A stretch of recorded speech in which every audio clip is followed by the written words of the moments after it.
For the kettlebell goblet squat, the important thing to remember is the hip hinge as you're sitting down and sitting back like you're going into a chair. I like to imagine if someone were to pull a chair away from under me as I'm sitting down. I don't know if that's ever happened to you, but it's happened to me, sit down, fall on the floor. Anyway. Okay. There are many different ways to get the kettlebell into your hand and to hold it. If you have a box around you, sometimes you can post it up on the box to help you get it up. But if you're gonna freehand it from the floor, pick it up with a clean deadlift. I like to give myself a little bit of a knee bend for momentum, and then I pass it so the handle is up, and I get my crook of my thumbs underneath the handle, pressing it all the way into my chest as I'm going down. The hinge is what starts the move. I'm thinking twist the ground already, right before I bend my knees, and then as I go down, those knees should track the same direction as the toes the whole time.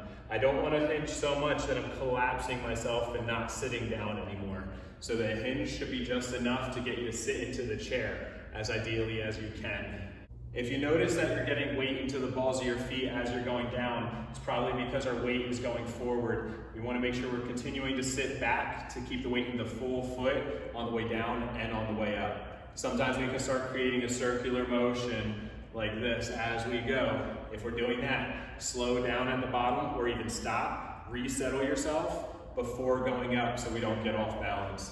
If you feel anything in your lower back from this exercise, make sure you have a hip tuck so the lower back is relieved of tension and the lower abs are taking over the work.